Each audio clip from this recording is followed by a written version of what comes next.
तो आप सुबह उठे और एकदम से आपको चाय पीनी मना कर दी जाए, दिन कैसा गुजरेगा? आगे खुलेंगी या बंद ही रहेगी? और अगर मैं आपसे कहूँ कि आप 30 दिन तक चाय नहीं पियोगे तो आपकी बॉडी में ऐसे चेंजेस आएंगे जो आपने शायद कभी सोचा भी नहीं होगा। जी हाँ, चाय सिर्फ एक ड्रिंक नहीं बल्कि एक आदत बन चुकी है, और इस आदत को तोड़ने पर क्या होता है आज हम इसी की डिटेल में बात करेंगे। इंडिया में चाय एक इमोशन है। शादी में गेस्ट आए तो चाय, ऑफिस में ब्रेक तो चाय, रात को दोस्त के साथ बैठक हो तो चाय। एक सर्वे के हिसाब से इंडिया में रोजाना 150 करोड़ कप चाय पी जाती है। मतलब हर गली, हर मोहल्ला, हर घर में चाय मिल ही जाती है।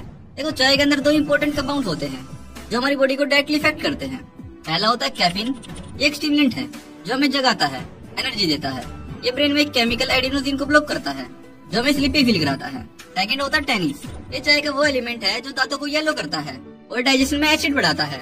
थोड़ा सा कैफीन फायदेमंद हो सकता है, लेकिन रोजाना ज्यादा क्वांटिटी में लेना बॉडी पर प्रेशर डाल सकता है। अब आते हैं मेन टॉपिक पर। आप 30 दिन के लिए चाय बंद कर देते हो तो क्या होता है? सबसे पहले दिन ये लगता है कुछ मिसिंग है। हेडेक आ सकता है, थोड़ा गुस्सा आ सकता है, नींद ज्यादा आती है। ये होता है कैफीन विड्रॉल। तीसरे से चौथे दिन मूड स्विंग होते हैं, छोटी सी बात पर इरिटेशन होती है, क्योंकि चाय नॉर्मली ब्रेन में डोपामाइन रिलीज कराती है जो हमें हैप्पी फील कराता है। 5वें से 7वें दिन बॉडी एडजस्ट करना शुरू करती है, एसिडिटी थोड़ी कम होती है, नींद बेटर होने लगती है। 8वें से 10वें दिन अब आपको लगता है कि दिन नॉर्मल चल रहा है, एनर्जी स्टेबल होती है, पहले जैसा क्रैश नहीं होता। 11वें से 14वें दिन रात की नींद और डीप हो जाती है, सुबह उठते ही एक फ्रेश फील होता है जो पहले चाय के बिना इम्पॉसिबल लगता था। 15वें से 17वें दिन आपके दांत थोड़े व्हाइट लगते हैं, चाय के टैनिन जो येलो स्टेन देते थे वो कम होने लगते हैं। 18वें से 21वें दिन स्किन हाइड्रेटेड और थोड़ी फ्रेश लगती है, एसिडिटी और ब्लोटिंग में नोटिसेबल डिफरेंस आता है। 22वें से 25वें दिन आपको लगता है फोकस और क्लैरिटी इम्प्रूव हो गई है, काम में कंसंट्रेशन बढ़ जाता है। 26वें से 30वें दिन अब चाय की क्रेविंग कम हो जाती है, मूड स्टेबल, स्ट्रेस कम और बॉडी एक नई एनर्जी फील करती है। तो अब 30 दिन के बाद आपको रियलाइज होता है कि असली एनर्जी चाय से नहीं बल्कि आपके खुद के हेल्दी सिस्टम से आती है। अब सवाल ये है, अगर चाय छोड़नी मुश्किल है तो क्या अल्टरनेट ऑप्शन होते हैं?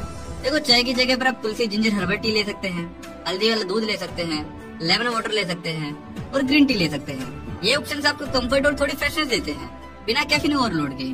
अब ये समझते हैं कि साइंटिफिकली बॉडी के अंदर क्या चेंजेस होते हैं। चाय के बिना ब्रेन, स्टमक, स्किन, बोन और स्लीप साइकिल कैसे रिएक्ट करते हैं। चलिए डीप डाइव करते हैं सिंपल और इजी लैंग्वेज में। Brain and hormones. पहला है कैफीन और एडिनोसिन। नॉर्मली जब आप चाय पीते हो तो कैफीन आपके ब्रेन के एडिनोसिन रिसेप्टर्स को ब्लॉक करता है।